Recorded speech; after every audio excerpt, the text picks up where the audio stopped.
Bismillahirrahmanirrahim. Assalamu alaikum. I am Muhammad Bilal. The topic of my presentation is Introduction to Nuclear Sciences. इसमें सबसे पहले जो है हम न्यूक्लियर केमिस्ट्री की डेफिनेशन देख लेते हैं कि न्यूक्लियर केमिस्ट्री जो है ये क्या है।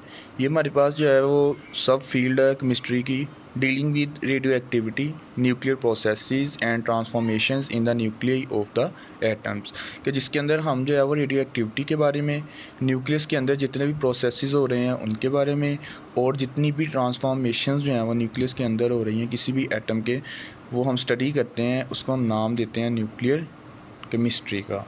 ठीक है। और ये न्यूक्लियर ट्रांसफॉर्मेशन जो है इसमें सच एज हमारे पास न्यूक्लियर ट्रांसमुटेशन हो सकती हैं, और न्यूक्लियर प्रॉपर्टीज़ को जो है हम न्यूक्लियर केमिस्ट्री के अंदर जो है वो स्टडी करते हैं। उसके बाद है fundamental properties of atomic constituents, मतलब एटम जो है वो मिलके बना हुआ है सब atomic particles, electron, proton, neutron. ठीक है।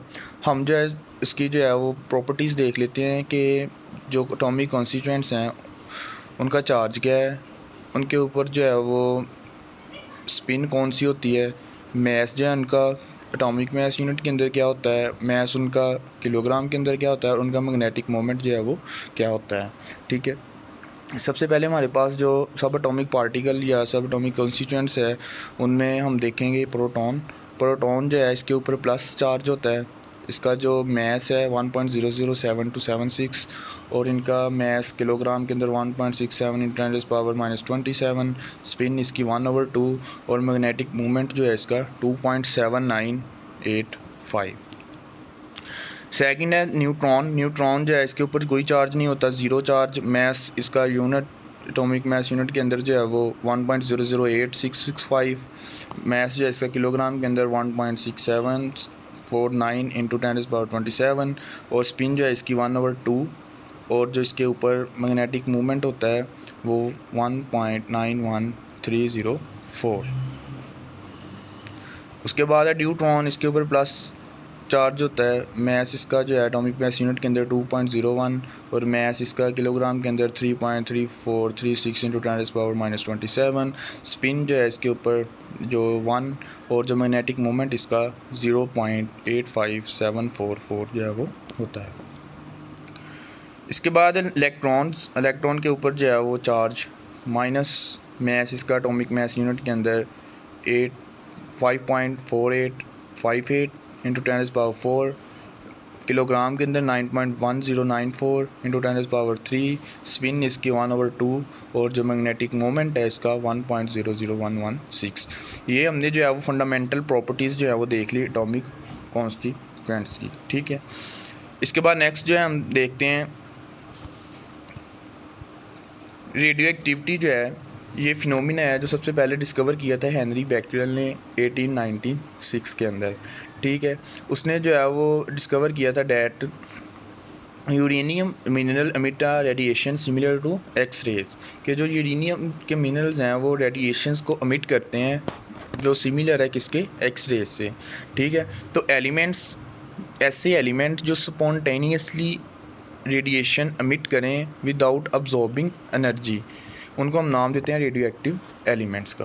तो elements such as uranium, thorium, radium that spontaneously emit radiation without absorbing energy is called radio active elements. और इस प्रॉपर्टी या फिनोमिना को हम नाम देते हैं रेडियो एक्टिविटी का।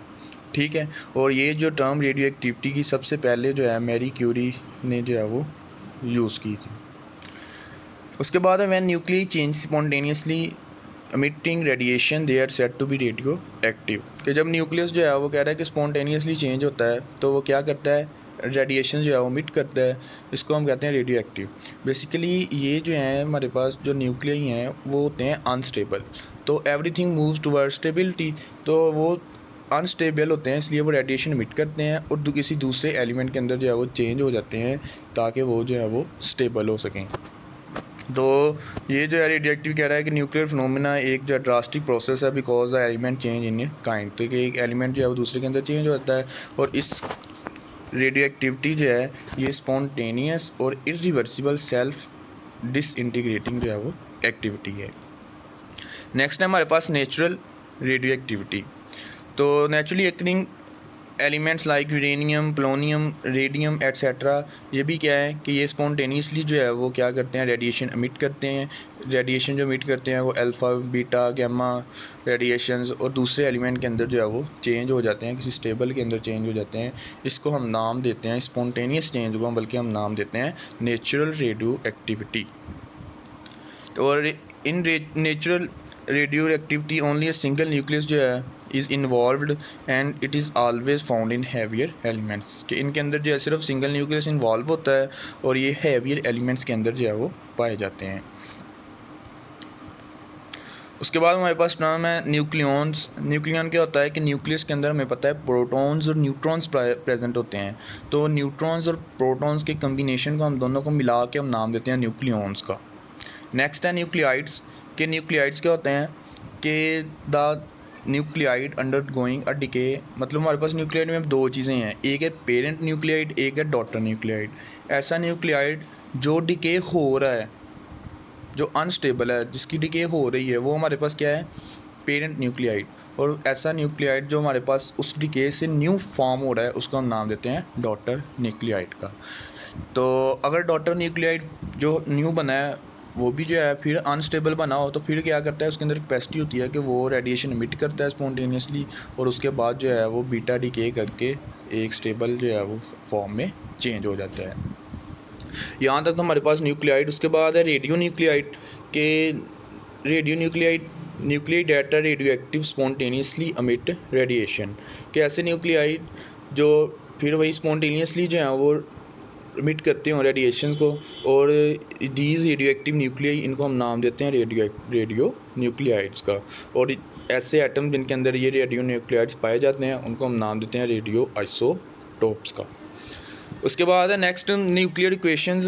के न्यूक्लियर इक्वेशन जो है इसमें देखते हैं कि न्यूक्लियर इक्वेशन या रिएक्शन जो है वो न्यूक्लियस के अंदर किस तरह होता है, क्योंकि हमारा टॉपिक ही जो है वो देख रहे हैं इंट्रोडक्शन टू न्यूक्लियर साइंसेस के न्यूक्लियस के अंदर कितनी जो है वो पॉसिबल चेंजेस जो हैं किस तरह होती हैं, रिएक्शंस कौन से होते हैं, स्टेबिलिटी कैसे है।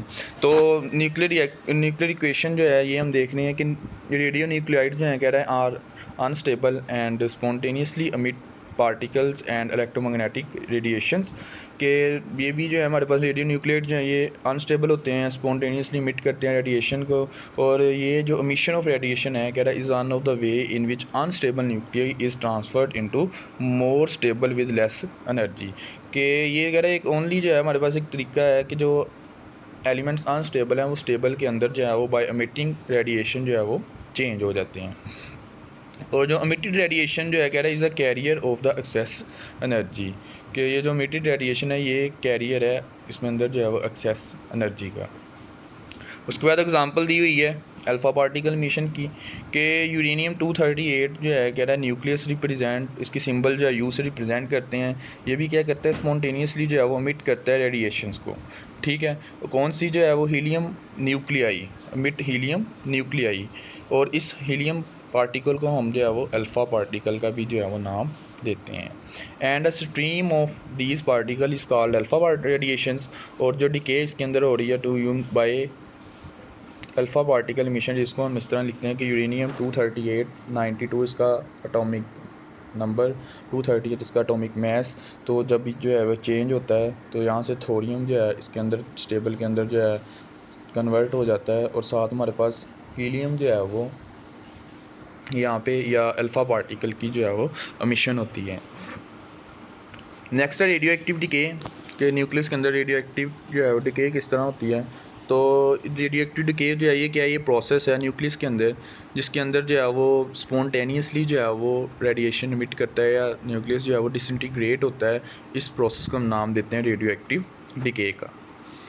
उसके बाद है types of radio active decay, के रेडियो एक्टिव डिके की टाइप्स कौन कौन सी हैं। कह रहा है कि जब हम radio active material like uranium mineral है इसको प्लेस किया इलेक्ट्रिक प्लेट्स या पोल्स ऑफ मैग्नेट के अंदर, तो यहाँ से जो है तीन तरह की जो है वो रेडिएशन जो है वो सेपरेट हुई, एक अल्फ़ा रेज, एक beta rays and third one wall gamma rays. जो अल्फ़ा रेज हैं ये जो है वो नेगेटिव प्लेट की तरफ जो है वो डिफ्लेक्ट हुई, मतलब जब हमने इसको इलेक्ट्रिक प्लेट्स के अंदर से गुजारा तो ये जो नेगेटिव प्लेट की तरफ जो है वो डिफ्लेक्ट हो गए, तो इसका मतलब है कि इनके ऊपर पॉजिटिव चार्जेस है, मतलब हमें पता है कि अपोजिट चार्ज जो है एक दूसरे को अट्रैक्ट करते हैं। तो जब ये नेगेटिव की तरफ डिफ्लेक्ट हुई तो इसके ऊपर कौन सा चार्ज है, पॉजिटिव चार्ज। और बीटा रेज जो है ये किसकी तरफ, पॉजिटिव प्लेट की तरफ डिफ्लेक्ट हुई तो इसके ऊपर जो है वो कौन सा चार्ज है, नेगेटिव चार्ज है। नेक्स्ट है गैमा रेज जो है, कह रहा है कि इसकी अगर हम बात करें तो ये क्या है, गैमा रेज जो है वो अनडिफ्लेक्टेड हैं और ये जो है वो इलेक्ट्रिकली न्यूट्रल हैं। ठीक है, ये जो है आपको इस डायग्राम से जो है वो क्लियर हो रहा होगा कि ये जो है अल्फ़ा डिके कैसे हो रही है, बीटा डिके और गैमा एमिशन किस तरह हो रही है। ठीक है, तो अल्फ़ा डिके जो है ये इसका जो है हमारे पास रेडिएशन इमिटेड, इसको हम डिनोटेड कैसे करते हैं, अल्फ़ा पार्टिकल को 4 2। ठीक है, और जब इसकी जेनेरिक इक्वेशन हम लिखते हैं तो उसके अंदर क्या होता है कि हमारे पास पेरेंट जो है जब डॉटर न्यूक्लियड के अंदर कन्वर्ट होता है तो उसका जो एटॉमिक मास है वो उसमें से हम 4 माइनस करते हैं और जो एटॉमिक नंबर है उसमें से -2 करते हैं और साथ हमारे पास अल्फ़ा रेडिएशन जो है वो अमिट हो जाती है। तो इसका अगर हम मॉडल देखें तो पेरेंट जो है वो डॉटर के अंदर कन्वर्ट हो रहा है और साथ जो है वो अल्फ़ा पार्टिकल जो है वो अमिट हो रहा है। सेकंड है बीटा डिके, इसके अंदर हम देखें तो इसका ये जो है डिनोट इसको हम इस तरह करते हैं। इसके अंदर क्या होता है कि पेरेंट जब डॉटर के अंदर कन्वर्ट होता है तो एटॉमिक मास जो है वो बिल्कुल सेम रहता है और एटॉमिक नंबर के अंदर जो है वो +1 और साथ बीटा पार्टिकल जो है वो अमिट होता है। इसका अगर हम मॉडल देखें तो पेरेंट जो है वो डॉटर के अंदर कन्वर्ट हो रहा है और साथ बीटा पार्टिकल जो है वो यहाँ से अमिट हो रहा है। इस तरह गैमा एमिशन है, इसके अंदर जो है वो रेडिएशन अमिट हो रही है। ठीक है, और इसकी जेनेरिक इक्वेशन जो है वो ये है कि रिलैक्सेशन मतलब सिंपल जो है वो एक अनस्टेबल से स्टेबल फॉर्म पे चला जाता है, साथ जो है वो गैमा रेडिएशन अमिट होती है और इसके अंदर जो है एटॉमिक मास और एटॉमिक नंबर जो है वो सेम रहते हैं। उसके बाद इसका मॉडल देखें तो पेरेंट जो है वो एक्साइटेड न्यूक्लियर स्टेट है, ये कन्वर्ट हो जाता है इनटू स्टेबल डॉटर न्यूक्लाइड के अंदर और साथ गैमा रेडिएशन जो है वो अमिट होती है। ये हमने देख लिया कि हमारे पास ओवरव्यू आ गया कि अल्फ़ा डिके, बीटा डिके और गैमा डिके जो है वो किस तरह होती है, साथ हमने इसका मॉडल देख लिया। अब हम इसकी प्रॉपर्टीज़ थोड़ी सी देख लेते हैं अल्फ़ा पार्टिकल, बीटा और गैमा रेस की। कि अल्फ़ा पार्टिकल जो है हमने देख लिया इसके ऊपर 2 यूनिट पॉजिटिव चार्ज कैरी करता है और इसका मास जो है वो हीलियम के इक्वल होता है, इसलिए हम जो है हीलियम या अल्फ़ा पार्टिकल जो है वो सेम ही बात है। वेलोसिटी जो है कि हमारे इसकी वो डिपेंड करती है जिस रेडियो एक्टिव सब्सटेंस से जो है ये मिट हो रही हैं। और थर्ड जो है इनकी आयोनाइजेशन जो है वो पावर इंटेंस होती है। थर्ड है बीटा पार्टिकल के हमारे पास नेक्स्ट बीटा पार्टिकल कह रहा है कि ये electric charge and mass of beta particle show करता है कि ये जो है इलेक्ट्रॉन्स ही हैं। ठीक है, जिसको हम रिप्रेजेंट करते हैं e negative and have a velocity, जिसकी जो स्पीड या वेलोसिटी जो है वो 10 टाइम्स ग्रेटर होती है as compare to alpha rays से। बीटा पार्टिकल्स की जो है वो ई और एम रेशो जो है वो रिजेंबल करती है डैट ऑफ इलेक्ट्रॉन और due to smaller mass they can penetrate a few millimetre, मतलब इनकी पेनिट्रेशन पावर जो है वो कम होती है। उसके बाद है गैमा रेज। गैमा रेज जो है कह रहा है कि do not consist of charge, इनके ऊपर कोई चार्ज नहीं होता। ठीक है, हाईली एनर्जेटिक रेडिएशंस हैं और सिमिलर हैं एक्स रेस के, लेकिन इनकी वेवलेंथ जो है वो शॉर्टर होती है। और गैमा रेज जो है कह रहे हैं फोटॉन्स हैं सेवरल मिलियन जो है वो इनकी फ्रीक्वेंसी हायर होती है as compare to visible light. ये हमारे पास जो है वो पता चल गया अल्फ़ा डिके, बीटा डिके और गैमा डिके और इनकी प्रॉपर्टीज़ क्या होती हैं। ये हम छोटी सी जो है वो शॉर्ट सी जो है वो समरी देख लेते हैं जो हमने ऊपर डिस्कस किया है कि अल्फ़ा पार्टिकल जो है इसका सिंबल ये होता है, मास इसका 4 AMU होता है, पेनिट्रेटिंग पावर बहुत कम होती है, एनाइजिंग पावर वेरी हाई और शील्डिंग जो है उससे पेपर स्किन से करते हैं।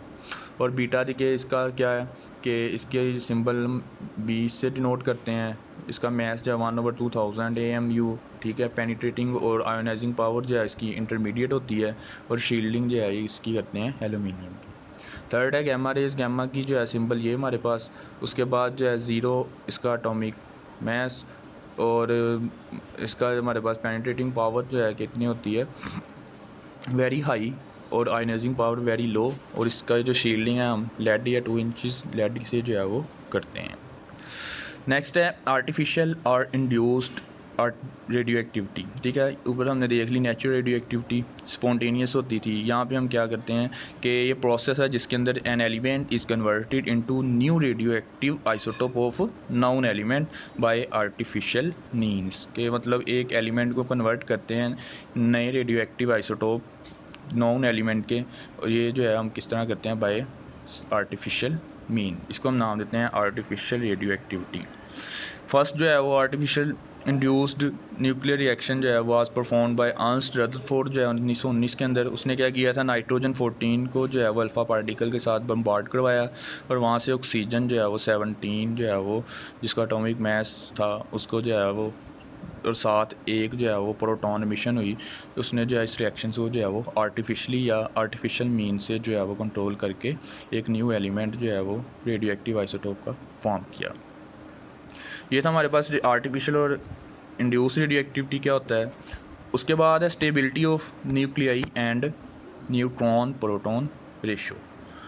कि न्यूक्लियाई जो है देख लिया हमने कि इसके अंदर दो चीज़ें होती हैं, प्रोटॉन एंड न्यूट्रॉन्स। और जो प्रोटॉन है कह रहा है कि ये इसके अंदर क्या होते हैं कि न्यूक्लियस के अंदर नंबर ऑफ़ प्रोटॉन्स होते हैं, तो क्या करते हैं इनके ऊपर सेम चार्ज होता है जिस वजह से एक दूसरे को रिपेल करते हैं। लेकिन यहाँ पे न्यूट्रॉन्स भी होते हैं जिनका क्या काम है कि ये प्रोटॉन्स को होल्ड टुगेदर जो है वो रखते हैं। उसके बाद है स्टेबिलिटी ऑफ न्यूक्लियस जो है कह रहा है same to be depend on, किसके ऊपर डिपेंड करती है, तो हमने देख लिया दो चीज़ें ही होती हैं, एक नंबर ऑफ़ न्यूट्रॉन्स के ऊपर, एक जो है वो प्रोटॉन्स के ऊपर जो प्रेजेंट है इन द न्यूक्लियस। और ऑल न्यूक्लियाई विद 2 और मोर प्रोटॉन्स, उसको हम कहते हैं कि इनके अंदर जो है वो न्यूट्रॉन्स भी जो है वो प्रेजेंट हैं। अब यह 3 लिखी हुई हैं। सबसे पहले क्या है कि stable nuclei with low atomic number, के मतलब अप टू 20 जिनका एटॉमिक नंबर है उनके अंदर number of protons and number of neutrons जो हैं वो इक्वल होते हैं। अगर हम नेक्स्ट मूव करें 20 से अबव, तो इसके अंदर क्या है, कह रहा है कि ये भी न्यूक्लियस स्टेबल हैं और there are more about number of neutron इनके अंदर ज़्यादा होते हैं as compare to number of protons. और थर्ड है, कह रहा है कि अगर हम जो देखें एटॉमिक नंबर 83 से जो है वो अबव हो या 83 हो, तो उसके अंदर नंबर ऑफ़ प्रोटॉन 83 होते हैं, और नंबर ऑफ़ न्यूट्रॉन जो हैं वो इनका क्या काम है कि इनको जो है वो होल्ड टुगेदर रखते हैं, स्टेबलाइज रखते हैं। नेक्स्ट जो है हम देखते हैं कि हम ग्राफ प्लॉट करते हैं नंबर ऑफ़ प्रोटॉन और नंबर ऑफ़ न्यूट्रॉन्स के जो न्यूक्लियस के हैं, ठीक है, वेरियस एलिमेंट के। तो यहाँ से हम देखते हैं it has been found that most of stable nucleus हो तो हम यूज़ करते हैं term non radio active nuclei. अगर अनस्टेबल हो न्यूक्लियस तो फिर हम यूज़ करते हैं रेडियो एक्टिव न्यूक्लियाई की, ठीक है। क्यों, बेसिकली अगर कोई चीज़ स्टेबल है तो उसको रेडियो एक्टिव या अपनी रेडिएशन एमिट करके जो है वो मतलब वो स्टेबल ही है, तो उसको ज़रूरत नहीं होगी किसी दूसरे के अंदर चेंज होने की। हाँ, अगर अनस्टेबल है फिर जो है वो स्टेबिलिटी की तरफ मूव करेगी। कह रहा है कि जो स्टेबल न्यूक्लियस है वो लाई करता है वेल डिफाइंड बेल्ट के अंदर, जिसको हम नाम देते हैं जोन और बेल्ट ऑफ स्टेबिलिटी, क्योंकि ये जो है इनके अंदर स्टेबल न्यूक्लियस जो है वो आते हैं सारे, ठीक है। तो ये ग्राफ भी है, इसके अंदर जो है वो वाई एक्सिस के ऊपर प्रोटॉन नंबर, एक्स एक्सिस के ऊपर न्यूट्रॉन नंबर। यहाँ पे हमारे पास जो है वो n=z, और यहाँ पे हमारे पास जो है वो क्या आ रही है, ये बेल्ट ऑफ स्टेबिलिटी जो है वो प्रेजेंट है। तो मतलब इसके अंदर जितने भी हमारे पास न्यूक्लियाई होंगे वो सारे स्टेबल होंगे, मतलब नॉन रेडियो एक्टिव न्यूक्लियाई होंगे। तो ये जो है स्टेबिलिटी की जो बेल्ट है ये किसके ऊपर ख़त्म हो जाती है, हमने ऊपर देखा भी है कि जैसे ही हम प्रोटॉन नंबर या एटॉमिक नंबर 83 से जो है वो अबव ही 83 पे जाते हैं, तो ये जो है वो एंड होना स्टार्ट हो जाती है, ठीक है। मतलब इससे आगे जो है वो अनस्टेबल न्यूक्लियाई जो है वो स्टार्ट हो जाते हैं। मतलब ऑल न्यूक्लियाई विद 84 या इससे मोर प्रोटॉन हो तो ये जो है वो रेडियो एक्टिव होते हैं। और nuclides outside the belt of stability are generally radio active. वही वाली बात कि जो इससे बाहर आते हैं तो वो क्या होते हैं, रेडियो एक्टिव होते हैं। अगर हम बात करें न्यूक्लियाइज जो लेफ़्ट साइड पे हैं, on the left side of belt of stability, उनमें न्यूट्रॉन टू प्रोटॉन रेशियो जो है वो ज़्यादा होती है नीडेड फॉर स्टेबिलिटी, ठीक है। और these nuclei tend to decay by, मतलब इसमें क्या होती है, बीटा मिशन होती है जो रिड्यूस करती है न्यूट्रॉन प्रोटॉन रेशियो को, और उसको जो है वो हेल्प करती है कि वो मतलब अनस्टेबल से स्टेबल फॉर्म के अंदर जो है वो रहे। नेक्स्ट है न्यूक्लियाइड जो कह रहा है जो राइट साइड पे हैं बेल्ट के, उनमें जो है वो न्यूट्रॉन टू प्रोटॉन रेशियो जो है वो स्मॉलर होती है, जितनी उसको मतलब उसको ज़रूरत जितनी है ना स्टेबल होने के लिए उससे जो है वो कम होती है न्यूट्रॉन टू प्रोटॉन रेशियो। तो ये न्यूक्लियाइड जो है क्या करते हैं, फिर ये जो है उसको स्टेबल करने के लिए पॉजिट्रॉन मिशन करते हैं, इलेक्ट्रॉन कैप्चर, तो इससे जो है वो कन्वर्ट करते हैं प्रोटॉन को न्यूट्रॉन के अंदर, और जिससे जो है वो इंक्रीज़ करते हैं न्यूट्रॉन टू प्रोटॉन रेशियो, और गिविंग उसको मतलब दोबारा जो है वो स्टेबल प्रोडक्ट जो है न्यूक्लियाइड बना देते हैं। थर्ड है न्यूक्लियाइड जिनका एटॉमिक नंबर ग्रेटर देन 83 होता है, वो क्या करते हैं, अल्फ़ा मिशन करते हैं। और नेक्स्ट है कह रहा है न्यूक्लियाई। अब हम देखते हैं कि मैजिक नंबर जो है ये क्या होता है कि मैजिक नंबर जो है न्यूक्लियाई विद जिनका एटॉमिक नंबर 2, 8, 20, 28, 50 और 82 प्रोटॉन्स, या 2, 8, 20, 28, 50, 82 और 126 न्यूट्रॉन्स जिनके अंदर जो है वो प्रेजेंट हों, वो ज़्यादा स्टेबल होते हैं और more stable than nuclei that do not contain these numbers of nucleons. तो इनको हम नाम देते हैं नंबर ऑफ प्रोटॉन और न्यूट्रॉन्स को मैजिक नंबर का, क्यों? क्योंकि ये जो है वो नंबर ज़्यादा स्टेबल हैं एज़ कम्पेयर टू अदर्स।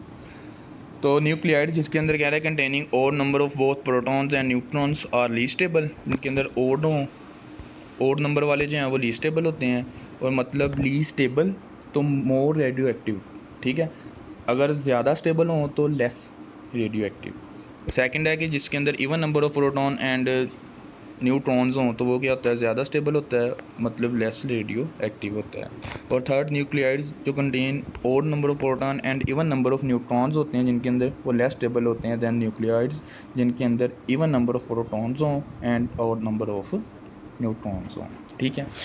ये हमने देख लिया कि मतलब स्टेबिलिटी जो है इसकी भी बात कर ली, मैजिक नंबर भी देख लिया। अब छोटी जो हम जो है वो शॉर्ट सी समरी देख लेते हैं कि ये ओड जिसके अंदर प्रोटॉन भी ओड हों, न्यूट्रॉन्स भी ओड हों, ठीक है। उसके स्टेबल न्यूक्लियेट 4 और स्टेबिलिटी उसकी जो है वो ओड वाले की लेस होगी, मतलब रेडियो एक्टिविटी है वो ज़्यादा होगी। इसी तरह जिसके अंदर ओड ही प्रोटॉन हो, ठीक है, न्यूट्रॉन जो है वो फॉर एग्जांपल ये भी जो है इवन या ओड हो, तो क्या है कि प्रोटॉन ओड है क्योंकि, तो इसमें फिर लेस स्टेबल और ज़्यादा रेडियो एक्टिव। इसी तरह ही जो है इवन हो तो इसी न्यूट्रॉन जो है वो ओड हों, प्रोटॉन इवन, तो फिर जो है ये मोर स्टेबल होता है। और स्टेबल न्यूक्लियस जो है यहाँ पे 57 बनते हैं। और इसी तरह प्रोटॉन्स जो हैं वो इवन हो और न्यूट्रॉन्स जो हैं ये भी इवन हो, तो यहाँ पे नंबर ऑफ स्टेबल न्यूक्लियस 168 और ये जो है मोस्ट स्टेबल होता है, ठीक है। तो इवन वाले जो हैं वो ज़्यादा स्टेबल, ओड वाले जिनके अंदर नंबर ऑफ प्रोटॉन जो हैं वो लेस स्टेबल, मोर रेडियो एक्टिव होते हैं।